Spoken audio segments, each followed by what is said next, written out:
हमारे भक्त परंपरा में एक भक्त हुए श्री नामदेव जी महाराज, महाराष्ट्र के संत हुए नामदेव जी। तो नामदेव जी तो जिसको देखते थे उसमें ही विट्ठल भगवान का दर्शन करते थे। बोले जय हो मेरे पंडरीनाथ, जय हो मेरे विट्ठलनाथ। एक बार रोटी बना रहे थे, रोटी बना के रखते जा रहे थे तो कुत्ता आया, आकर के सारी रोटियां लेके भागा।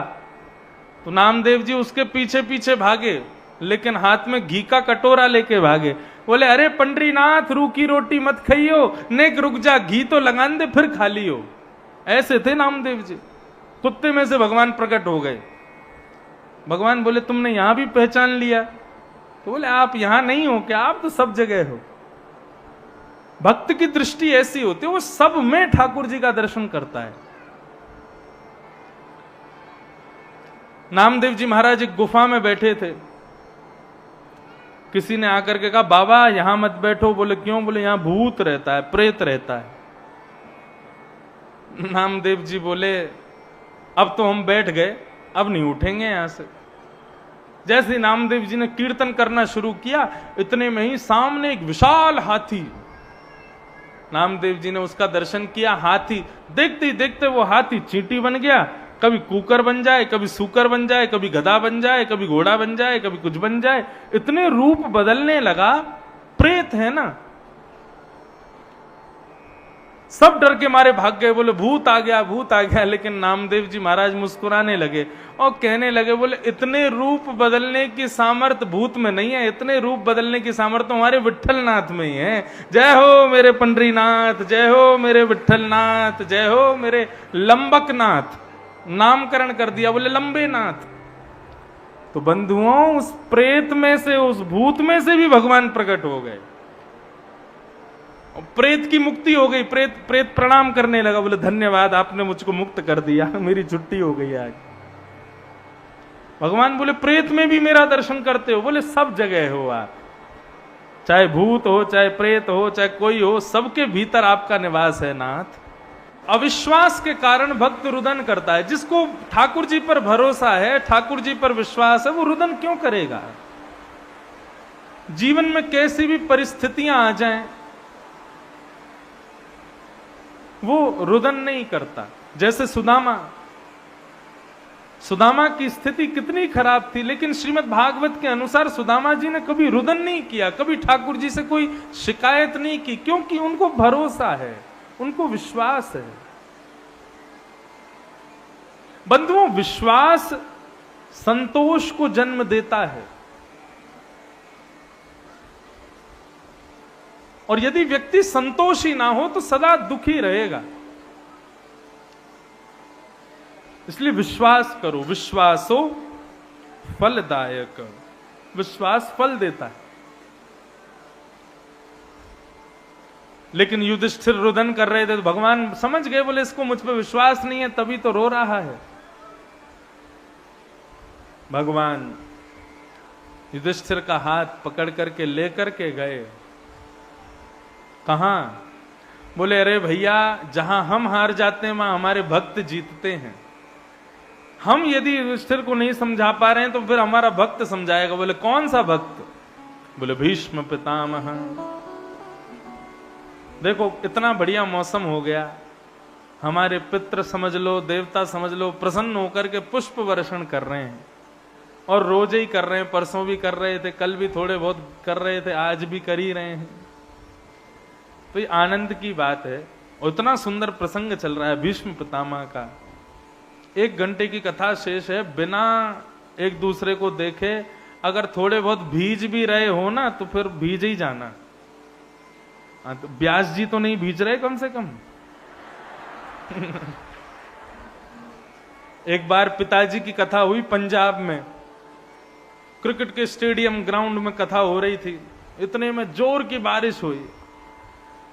तो पहले इतने बढ़िया वाले पंडाल नहीं वाटरप्रूफ होते थे, ऐसी पन्नी लगा देते थे। तो पंजाबी तो होते ही आनंद वाले हैं। तो जैसी वर्षा हुई तो सब बोले महाराज जी आप तो कीर्तन कराओ, हम नाचेंगे। पिताजी बोले ठीक। अब जैसे ही कीर्तन शुरू हुआ महाराज, कीर्तन शुरू होते ही सारे पंजाबी नाचने लगे। पिताजी बड़े खुश, बोले ये सब भीग रहे हैं, मैं बचा हुआ हूं। लेकिन उनके ऊपर जो पन्नी थी वो भरती जा रही थी और पिताजी को पता नहीं थी कि ऐसा भी कुछ हो रहा है। और धीरे धीरे धीरे धीरे कीर्तन कराते कराते सब भीग गए, लेकिन पिताजी बचे हुए। इतने में ही वो ऊपर भरी भई जो पन्नी वो भटाक से फूटी, सारा जल। लेकिन हमारे आजाद जी ने बढ़िया वाला पंडाल लगवाया, ऐसा है कि सारा पानी उधर उधर ही जाएगा, मुझ पे नहीं आएगा। तो इतना बढ़िया मौसम हो रहा है, मूसलाधार बारिश हो रही है, सब देवता आनंद कर रहे हैं, पितृ प्रसन्न हो गए, प्रेम से कथा श्रवण करो। भगवान बोले कि भैया आप भीष्म पितामह के संशय को एक ही व्यक्ति दूर कर सकता है। भैया भीतर आ ही गए हो पानी,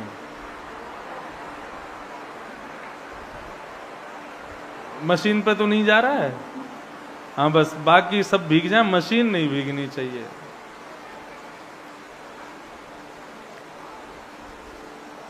भीष्म पितामह के पास भगवान युधिष्ठिर आदि समस्त पांडवों को लेकर के गए। जैसे ही पहुंचे, बंधुओं अंत हो जीवन का तो भीष्म पितामह के जैसा हो। अब सब लोग बातचीत नहीं करो, ध्यान से कथा सुनो। जो भीग रहा हो वो उठ के आगे पीछे हो जाओ, बाकी लोग कथा सुनो। भीष्म पितामह का जैसा अंत हो तो जीवन सफल है। कैसा अंत हुआ? इतना तो कहना स्वामी, जब प्राण तन से निकले। बंधुओं एक चीज कहूं, हम लोग जीवन में हर चीज पहले डिसाइड कर लेते हैं। शादी कैसी करेंगे, बच्चों का नाम कैसा होगा, हमारा घर कैसा होगा, हम जॉब कैसी करेंगे, हम व्यापार कैसा करेंगे, हम जीवन कैसा जिएंगे, हम सब सुनिश्चित कर लेते हैं। लेकिन हम लोग कभी ये निश्चित नहीं करते कि हमको मरना कैसे है। ये एकमात्र ऐसी जगह है जहां पे मृत्यु की चर्चा खुलेआम होती है, कथा। संसार का, जीवन का सबसे बड़ा अकाट्य सत्य है मृत्यु। बालक के जन्म होने पर कितने भी बड़े ज्योतिषी को दिखाना, बताना इंजीनियर बनेगा, डॉक्टर बनेगा, पायलट बनेगा, वक्ता बनेगा, कौन बनेगा? ब्राह्मण देवता बताएंगे, बोले इसका बुद्ध बहुत बढ़िया है, ये वो बनेगा, ये करेगा, ये करेगा, लेकिन गारंटी नहीं ले सकते क्या बनेगा। लेकिन एक अनपढ़ गंवार भी गारंटी के साथ कह सकता है कि भैया इसने जन्म लिया है ना तो एक दिन मर जरूर जाएगा। आया है सो जाएगा, राजा रंत फकीर, कोई सिंहासन चढ़ चला, कोई बंधा जंजीर। हमारे जीवन का सबसे बड़ा सत्य है मृत्यु, उसको हम कभी नकार नहीं सकते। हम सब चीज सुनिश्चित करते हैं, लेकिन कभी ये नहीं सोचते कि हमको मरना कैसे है, हमारी मृत्यु कैसी होनी चाहिए। और मैं सत्य बताऊं, आप इस कथा के माध्यम से ये सोच लो कि मेरी मृत्यु ऐसी होनी चाहिए, मैं ऐसे मरना चाहता हूं। उससे घबराना क्यों, मृत्यु तो होनी है, लेकिन सोच लो पहले ही। तो फिर ठाकुर जी की जिम्मेवारी है आपको वैसी मृत्यु देने की। हम तो एक ही प्रार्थना करते हैं, आप भी करो। इतना तो कहना स्वामी, जब प्राण तन से निकले, गोविंद नाम लेकर जब प्राण तन से निकले। श्री गंगा जी का तट हो, यमुना का वंशवट हो, मेरा सांवरा निकट हो, जब प्राण तन से निकले। और ठाकुर जी आप ऐसे वैसे बन के मत आना, बढ़िया सज धज के आना जब मेरे प्राण निकल रहे हो। पीतांबरी कसी हो, मुखड़े पे एक हंसी, छवि मन में ये बसी हो, जब प्राण तन से निकले। हमारा अंत हो तो ऐसा हो। क्या नाथ सामने खड़े हैं, उनके मुखमंडल को हम देख रहे हैं और उसको देखते देखते देखते ही देखते नेत्र बंद हो जाए, श्वास रुक जाए, प्राण निकल जाए, बस इससे बढ़िया इस जीवन रूपी भाग दौड़ का अंत और कुछ नहीं हो सकता। ठाकुर जी से जीवन भर कुछ मत मांगो, सुख दुख आदि सब आपके कर्म प्रारब्ध से सब मिलेंगे आपको। ठाकुर जी से मांग रहा है तो केवल एक चीज मांगो, बोले नाथ जीवन में चाहे जो कुछ भी देना, लेकिन हमारी एक बात मान लो, जब हम इस जीवन को अंत करें, जब इस संसार से अलविदा हो रहे हों, बस उस समय आपका दर्शन हमको हो जाए और कुछ नहीं चाहिए।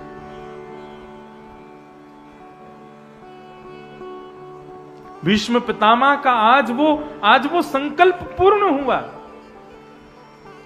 महाभारत युद्ध में भीष्म पितामह को हजारों बाण लगे, लेकिन मृत्यु हो तो भीष्म पितामह जैसी बाणों की सैया पर लेटे हैं और सामने शंख चक्र गदा पद्मधारी द्वारिकाधीश खड़े हैं। और भीष्म पितामह उनको देखते हुए कहते हैं, बोल बस अब खड़े रहो मेरे सामने, आपको देखते देखते अपने प्राण निकाल दूंगा प्रभु। ऐसे ही हमारे ब्रज में कहते हैं, ऐसे ही देखत रहूं तो मैं जन्म सफल कर मानूं। आप मेरे सामने हो, तुम सामने हो मेरे, किस बात की कमी है, किसी और वस्तु की अब दरकार भी नहीं है, तेरे नाम से गुलाम गुलफाम हो रहा है, मेरा आपकी कृपा से सब काम हो रहा है। गाइए, मेरा आपकी कृपा से सब काम हो रहा है। करते हो तुम कन्हैया,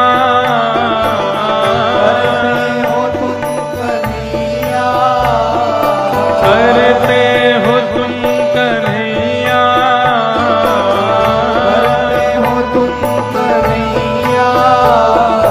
मेरा नाम हो रहा है, मेरा आपकी कृपा से सब काम हो रहा है, मेरा आपकी कृपा से सब काम हो रहा है। ओ पतवार के बिना ही मेरी नाव चल रही है, पतवार के बिना ही मेरी नाव चल रही है। हैरान है जमाना, मंजिल भी मिल रही है, हैरान है जमाना, मंजिल भी मिल रही है। ओ हैरान है जमाना, मंजिल भी मिल रही है, हैरान है जमाना, मंजिल भी मिल रही है। तेरी बदौलतों से, तेरी बदौलतों से मालामाल हो रहा है। मेरा आपकी कृपा से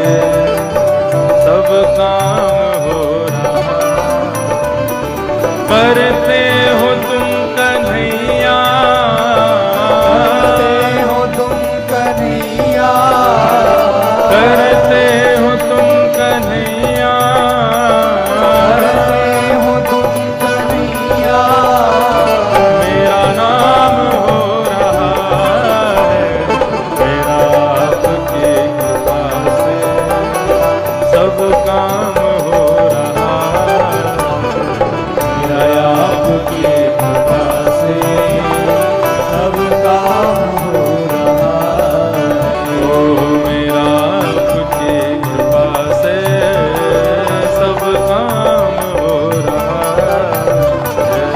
मेरा आपकी कृपा से सब काम हो रहा है। तो तुम सामने हो मेरे, बस ऐसी मृत्यु चाहिए हमें। ठाकुर जी सामने खड़े हो और प्राण निकल जाए, बस।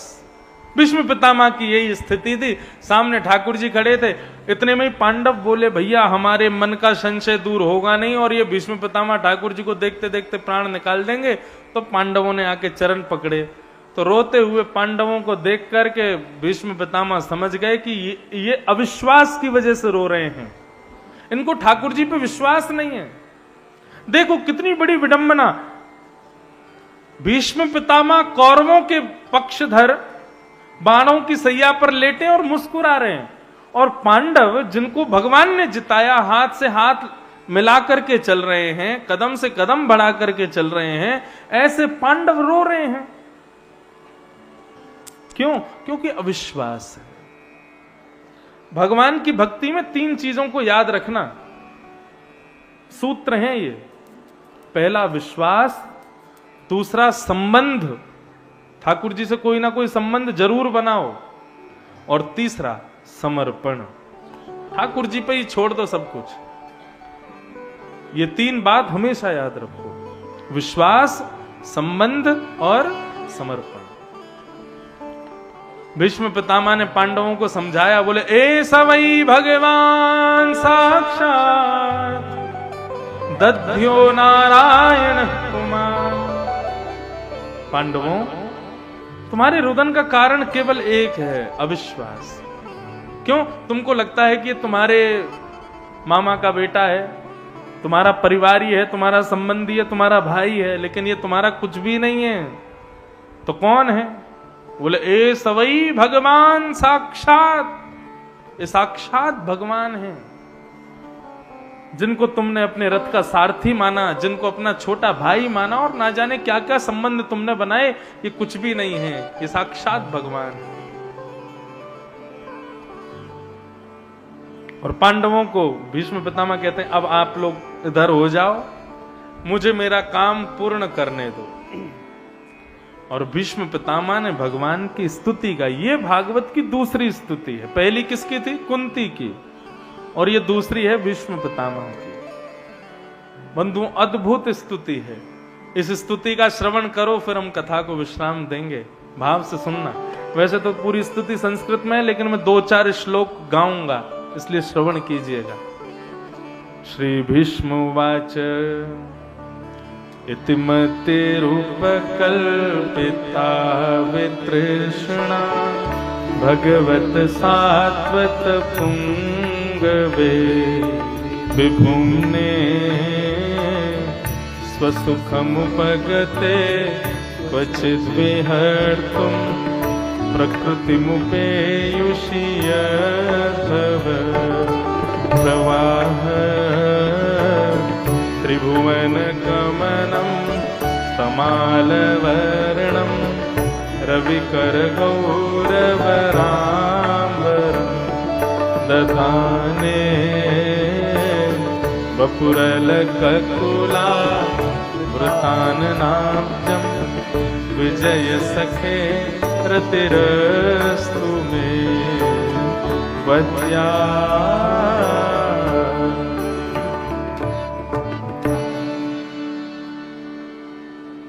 अब 30 मिनट बिल्कुल सावधानी से बैठो।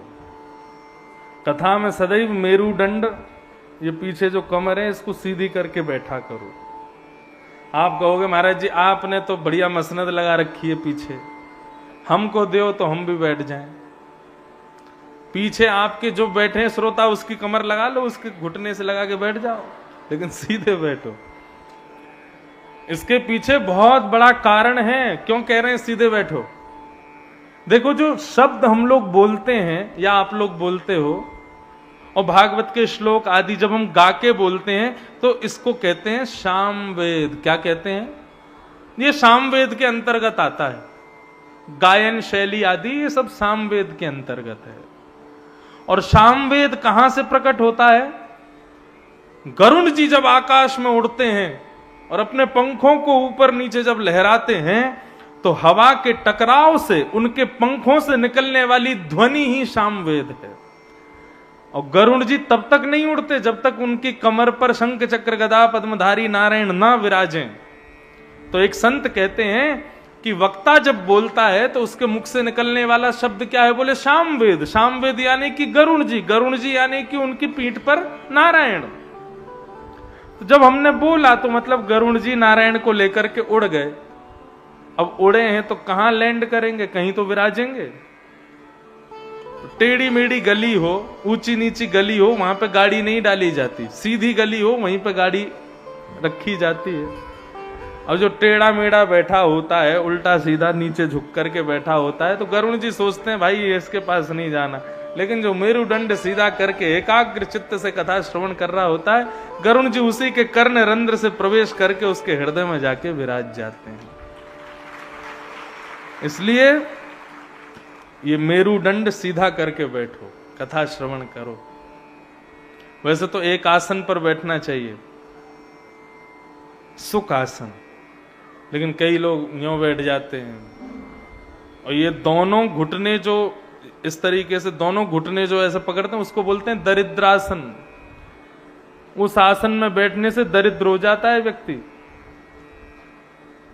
और कई लोग तो व्यासपीठ की तरफ पैर फैला के बैठते हैं। महाराज जी हमारे चरणों के दर्शन करते रहो, कथा सुनाते रहो। एक आसन पर बैठो। वैसे तो यहां इतनी आप संख्या में आ गए हो कि अब आसन बदलने की बीच वालों को तो जगह भी नहीं होगी। तो एक आसन पर बैठो, सीधे बैठो। और भीष्म पितामह क्या कह रहे हैं बहुत ध्यान से सुनना। भीष्म पितामह भगवान से कहते हैं इतिमति रूप कल्पिता वितृष्णा भगवत सात्वत पुंगवे विभूम्ने। बहुत सावधानी से सुनिएगा, अद्भुत बात। बोले प्रभु मेरे जीवन का अंत होने वाला है और मैं इस अंत को होने से पूर्व अपने मन का एक मेरा अधूरा काम रह गया, वो पूरा करना चाहता हूं। मेरी एक अंतिम ख्वाहिश है। भगवान बोले क्या? बताओ, हम पूर्ण कर देंगे। बोले पक्का पूरी करोगे? बोले हाँ बिल्कुल करेंगे, बताओ। तो भीष्म पितामह बोले मेरी एक कुंवारी बेटी बैठी है, उसकी अभी तक शादी नहीं हुई है, मैं उसकी शादी करना चाहता हूं। भगवान बोले राम राम राम राम। भीष्म पितामह तुमने तो जीवन में कभी ब्याह ही नहीं किया, तुम्हारी तो शादी नहीं हुई कभी, तुम तो बाल ब्रह्मचारी हो, तुम्हारी बेटी कहां से हो गई? कहीं ऐसा तो नहीं कहीं तुमने गुपचुप किसी से ब्याह कर लिया और उससे तुम्हारी बेटी हो गई और तुम उसको उसका ब्याह की चिंता हमसे कह के जा रहे हो? तो भीष्म पितामह बोले नहीं प्रभु, ऐसा नहीं है। जरूरी नहीं है कि ब्याह के बाद ही बेटी जन्म लेती है। आपने प्रत्येक मानव को जन्म से एक बेटी दे रखी है। मतलब ऐसा समझ लो भाइयों को एक बेटी दे रखी है, माताओं को एक बेटा जन्म से ही मिला हुआ है। वो कौन है? मती हमारी।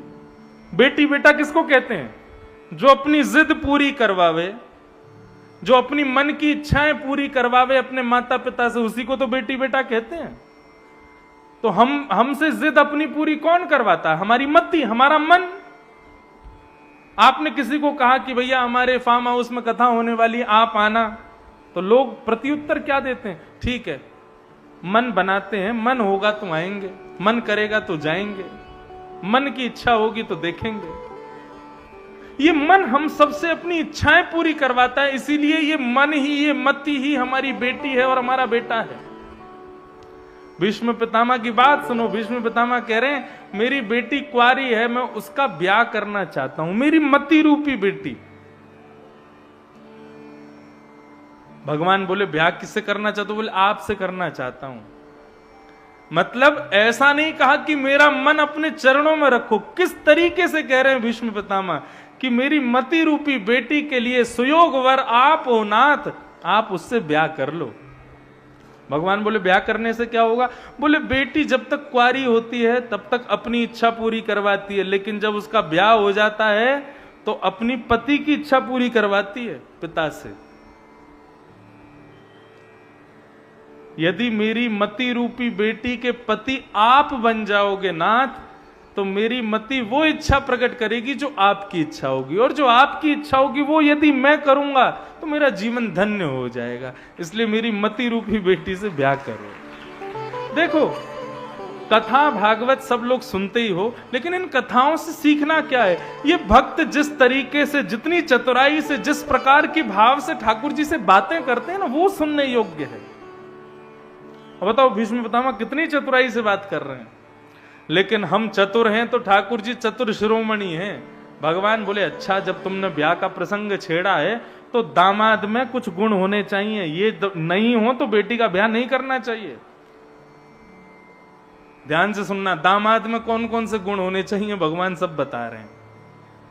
पहला, कन्या वर्यते रूपम। कन्या ना तो जमीन जायदाद से ब्याह करती है, ना गाड़ी से ब्याह करती है, कन्या रूप से ब्याह करती है। कुछ हो ना हो, लेकिन हमारे होने वाले दामाद का रूप सुंदर होना चाहिए, सुंदर होना चाहिए। भगवान बोले तुम्हारी बेटी के लिए मैं सुंदर हूं कि नहीं तुमको कैसे पता? तो भीष्म पितामह बोले त्रिभुवन कमनम तमाल वर्णम। आप कह रहे हो कि आप सुंदर नहीं हो? हमारे ब्रज में कहें, हे कृष्ण लला तुम होते लली तो गरे कट जाते करोड़न के। लाला, हम पे बहुत बड़ी दया करी जो तू लाला बन के आयो। यदि लाली बन के आयो होतो तो ना जाने कितने इनके गरे कट गए होते। आप कहते हो कि आप सुंदर नहीं हो? त्रिभुवन कमनम तमाल वर्णम रविकर गौर वराम वरम दधाने। अरे कन्हैया, जब आप भी पीतांबरी पहन करके नंद भवन से बाहर आते थे ना, तो सूरज भी खुद को बादल की ओट में छुपा लेता था। क्यों? बोले कि अरे जब एक सूर्य नीचे भ्रमण कर रहा है तो मेरी क्या आवश्यकता है, इतने सुंदर हो आप। आप सुंदरता की बात करते हो। महाराज जब भगवान कर रहे थे तब कामदेव आया, और कामदेव आकर के भगवान से बोला कि जब सुंदर स्त्री पुरुष मिलते हैं तो मैं तो आता हूं। भगवान बोले ठीक है, तू आके दिखा। जैसे ही भगवान पर हावी होने लगा तो भगवान ने अपना रूप इतना सुंदर किया कि कामदेव भी मूर्छित होकर गिर गया। इतने सुंदर हो आप। आप कहते हो कि आप सुंदर नहीं हो। और भीष्म पितामह ने यहां पर एक चीज और बताई है, त्रिभुवन कमनम तमाल वर्णम रविकर गौर वराम वरम दधाने। और बोले उसमें भी आपका ड्रेसिंग सेंस तो बहुत ही बढ़िया, कपड़े बहुत बढ़िया पहनते हो आप। क्यों? बोले देखो, आप हो सांवले और कपड़े आप पहनते हो हल्के रंग के, इसलिए आप पर जचते हैं। ठाकुर जी क्या पहनते? पीतांबरी पहनते हैं। जिस व्यक्ति का रंग थोड़ा गहरा हो उसको हल्के रंग के कपड़े पहनने चाहिए, और जिसका रंग थोड़ा जैसे गौर वर्ण का हो उसको गहरे रंग के कपड़े पहनने चाहिए, तो वो खिलता है। और ठाकुर जी हमारे तारे हैं, लेकिन कपड़े कैसे पहनते? पीतांबरी पहनेंगे, श्वेतांबरी पहनेंगे, रक्तांबरी पहनेंगे, ऐसे पहनते हैं। और कोई काला हो और उस पर काले कपड़े पहन ले तो कैसा लगेगा?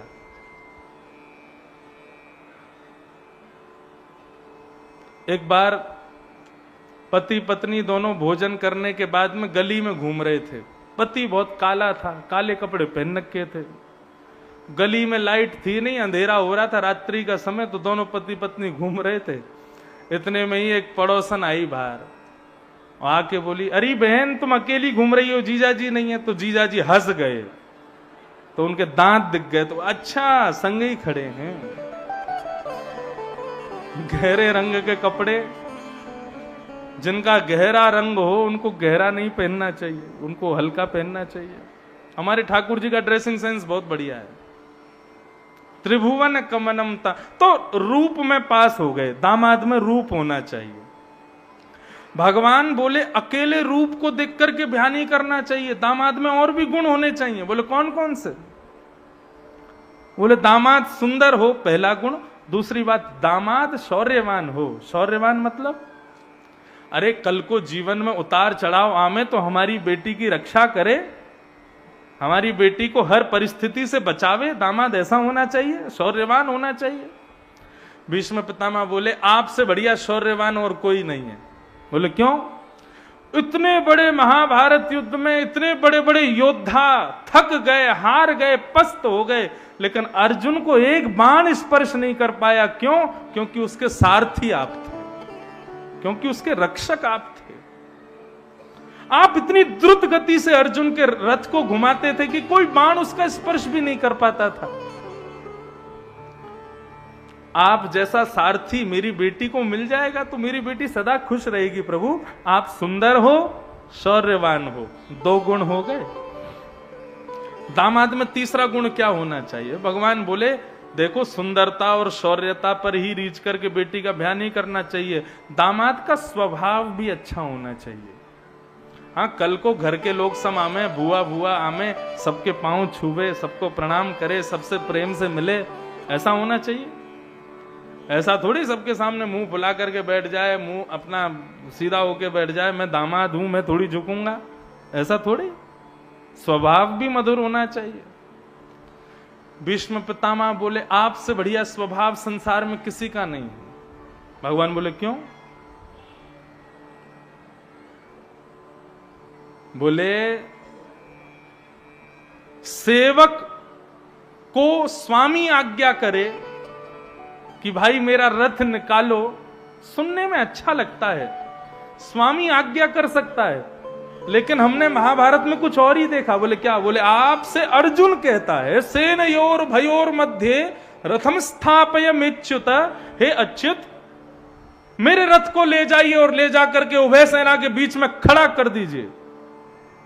अर्जुन की इतनी ताकत, आपको आज्ञा करता है और आप क्या करते हो? तुरंत हाथ जोड़ करके जो आज्ञा, तुरंत रथ को चलाने लग जाते हो। स्वामी होकर के भी सारथी बने हुए हो, इससे बढ़िया स्वभाव और क्या होगा प्रभु? आपका स्वभाव बहुत मधुर है, सौंदर्य है, शौर्य है, स्वभाव भी अच्छा है, लेकिन हमारा दामाद समझदार भी होना चाहिए, बुद्धिमान भी होना चाहिए। भीष्म पितामह बोले आपसे बढ़िया समझदार कोई नहीं है दुनिया में। बोले क्यों? कि व्यवहित प्रतना मुखम निरीक्ष्य स्वजन बधात् विमुखस्य दोष बुद्ध्या कुमति महरदात्म विद्ययाय चरण रति परमस्य तस्य मेस्तु। आपसे बढ़िया समझदार कौन होगा? क्यों? महाभारत के युद्ध के प्रारंभ में अर्जुन ने अपने धनुष बाण छोड़ दिए, बोला मैं युद्ध नहीं करूंगा। तब आपने खड़े होकर के अर्जुन से कहा अर्जुन युद्ध क्यों नहीं करेगा? और तब आपने उसको 18 अध्याय में गीता का ज्ञान दिया, ऐसा ज्ञान दिया कि 18 अध्याय पूर्ण होते ही अर्जुन ने तुरंत धनुष बाण उठा लिए और युद्ध करने लग गया। ये आपकी बुद्धि ही तो है, जिस बुद्धि से आपने अर्जुन का मनोबल बढ़ाया। आप बहुत विद्वान हो प्रभु, आप में बहुत समझदारी है, मेरी बेटी तो आपके पास ही रहेगी। सौंदर्य, शौर्य, स्वभाव, समझदारी, 4 गुण हो गए दामाद में। अब 5वां और अंतिम गुण, हमारा दामाद प्रेमी होना चाहिए। भीष्म पितामह बोले आपसे बढ़िया प्रेमी कौन होगा भगवान? क्यों? आज भीष्म पितामह को याद आ रही है महाभारत युद्ध के बीच की, जब महाभारत युद्ध सुनिश्चित हुआ और भगवान ने प्रतिज्ञा ले ली कि मैं शस्त्र नहीं उठाऊंगा। दुर्योधन सेना लेकर के चला गया और अर्जुन ने भगवान को ले लिया। तब ये बात जब भीष्म पितामह को पता चली कि भगवान ने प्रतिज्ञा ली है मैं शस्त्र नहीं उठाऊंगा, भीष्म पितामह बोले कृष्ण ने प्रतिज्ञा ली है शस्त्र नहीं उठाएंगे? बोले हाँ उन्होंने प्रतिज्ञा ली है। तो भीष्म पितामह ने भी प्रतिज्ञा ले ली। बोले वासुदेव कर चक्र न धरहीं तो तुमको मुख न दिखाऊं, लाजत है मेरी गंगा जननी मैं शंतनु सुत न कहाऊं।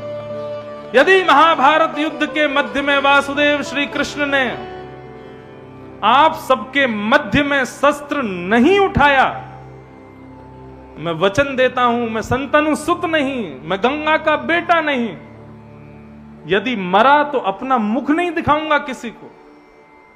प्रतिज्ञा ले ली भीष्म पितामह ने। महाभारत का युद्ध प्रारंभ हुआ।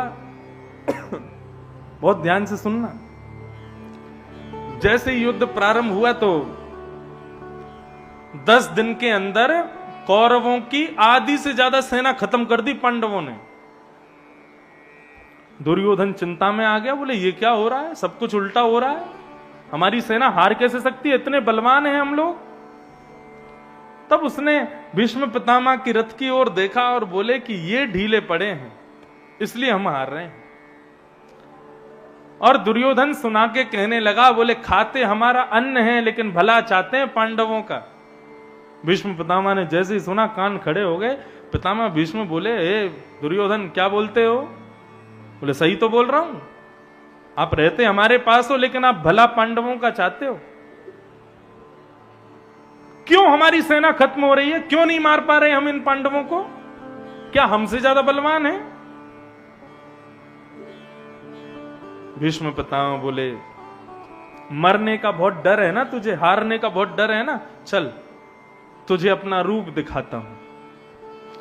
आज अर्धरात्रि में जब अपनी संध्या करके निवृत्त होऊंगा, भजन करके निवृत्त होऊंगा, अपनी पत्नी भानुमति को भेजना, आकर के मुझे प्रणाम करेगी, उसको आशीर्वाद दूंगा, अखंड सौभाग्यवती भव।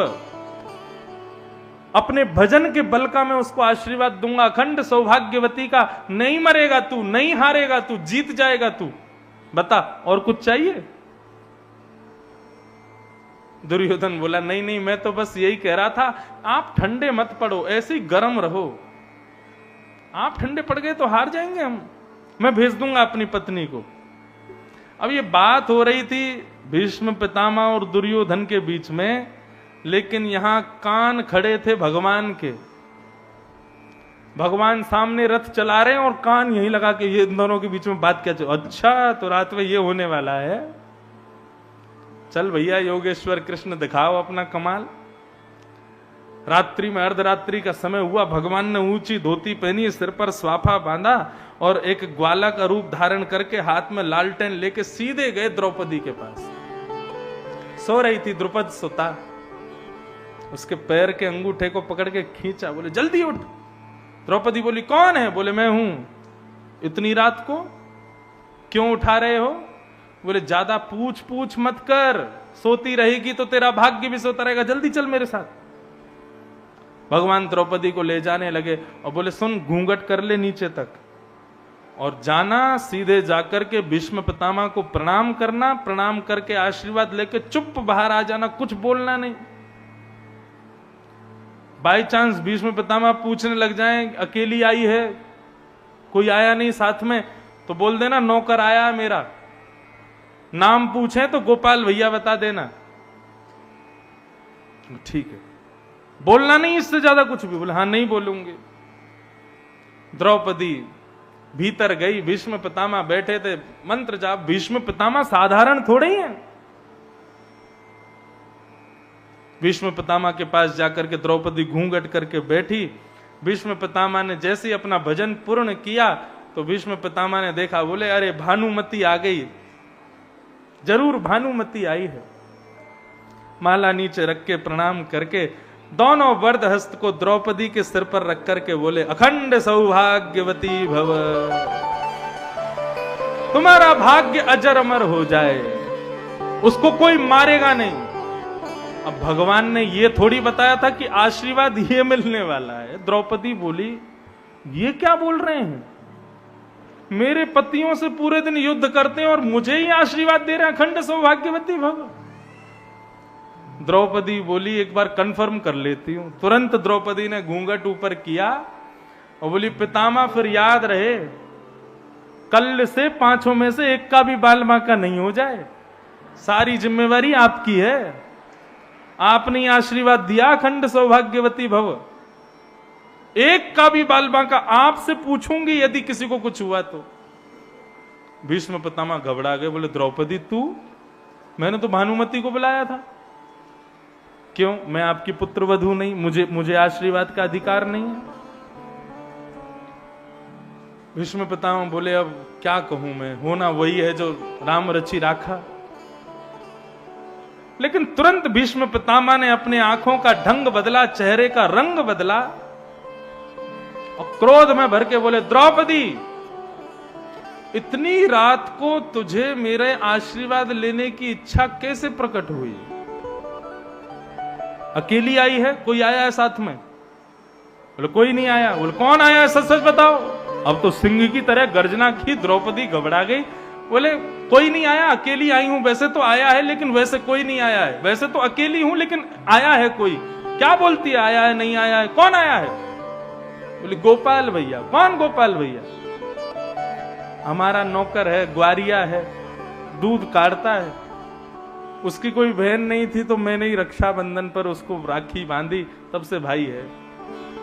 भीष्म पितामह बोले दिखाइए जरा अपने गोपाल भैया को, जरा मैं भी तो देखूं। भीष्म पितामह के पास लाने की सामर्थ्य रखने वाला साधारण नहीं हो सकता, दिखा मुझे कौन है। अब तो द्रौपदी बोली आप इतने बड़े राजा, आप क्या नौकर से क्या मिलोगे? नहीं नहीं चल मेरे साथ। बाहर आए, भगवान दूर छुप के बैठे थे, इंतजार कर रहे कब आएगी। बाहर आकर के जैसे शेर की तरह गर्जना करके बोले कहां है गोपाल भैया। भगवान को एक पटक तो वहीं लग गई, फंस गए, हो गया कल्याण आज हमारा। भगवान बोले अजी हम हैं। गोपाल भैया इधर आओ। और धीरे धीरे धीरे ठाकुर जी पास गए। कभी अपना रूप छुपा में, कभी अपनी आंखें बंद करें, कभी कुछ करें, इनको पता नहीं चले मैं हूं। इधर आओ, पास में आओ। भगवान पास में गए। जैसे ही स्वाफा हटाया महाराज, घुंघराले अलकावलियां ठाकुर जी की प्रकट हो गई। एक मोर पीछ जो छुपा हुआ था वो तुरंत खड़ा हो गया। चंद्रमा स्वयं को रोक नहीं पाया, दिव्य करण से, दिव्य किरण से ठाकुर जी के सुंदर वदन को आच्छादित कर दिया। और रात्रि में उस रणभूमि में ठाकुर जी का दिव्य रूप प्रकट हो गया। देख करके भीष्म पितामह आनंदित हो गए, नेत्र सजल हो गए भीष्म पितामह के। मरकट बंधु, छलिया, माखन चोर, सारे उल्टे सीधे काम करता है, एक भी काम सीधा नहीं करता। तुझे किसने बताया कि मैं रात में भानुमति को आशीर्वाद देने वाला हूं? और कब कब मैं भानुमति को द्रौपदी बना दिया। भगवान मुस्कुरा के बोले हम तो बचपन से कहते आए हैं कि हम भगवान हैं, आप ही लोग नहीं मानते। मैं ईश्वर हूं। अच्छा ईश्वर है? बोले हाँ ठीक है। द्रौपदी तुमको जो मैंने आशीर्वाद दिया है उसकी जिम्मेवारी मैं इसको देता हूं। ये बचा के दिखाए अब पांचों को मुझसे, मैं देखता हूं। अब यदि पांचों को कुछ भी हो जाए तो इसको पकड़ना, और कल से देखता हूं कैसे बचाते हो तुम पांडवों को मुझसे। प्रातः काल का समय हुआ, भगवान रात में बहुत डांटे द्रौपदी को, बोले तेने सब खराब करवा दिया, अब कल से देख क्या होगा। दूसरे दिन भगवान ने दुर्योधन आदि को कहा पीछे हट जाओ, आज युद्ध मैं लड़ूंगा। अब भीष्म पितामह कवच पहन करके, मुकुट लगा करके जैसे ही रणभूमि में उतरे हैं, एक बाण को अभिमंत्रित करते हुए छोड़ते हैं, एक में से अनेक बाण निकलते हैं। आपस में सेना एक दूसरे को देखते बोले भागो, पितामह भीष्म आया। 10 दिन में जितनी पांडवों ने कौरवों की सेना खत्म की, एक दिन में और एक दिन के चंद मिनटों में भीष्म पितामह ने उतनी पांडवों की सेना को खत्म कर दिया। हाहाकार मच गया रणभूमि में। पितामह भीष्म ने अपने रथ को एक जगह खड़ा किया, सामने भगवान कृष्ण रथ में बैठे हैं और पीछे अर्जुन बैठा है। बाण निकाल करके सीधा प्रत्यंचा चढ़ा करके अर्जुन को केंद्र में लिया। बोले देखता हूं कैसे बचाते हो इसको। जैसे ही अर्जुन को केंद्र में लेकर के बाण छोड़ने वाले भगवान बोले भैया आज बचाओ इनसे। ठाकुर जी बोले भीष्म पितामह को कैसे रोकूं, क्या करूं, कहां जाऊं? अर्जुन है मेरो प्राण, मैं हूं अर्जुन को प्राण, अर्जुन के जीवन को जीवन हमारो है। अर्जुन मेरा प्राण है, इसको मैं कैसे बचाऊं?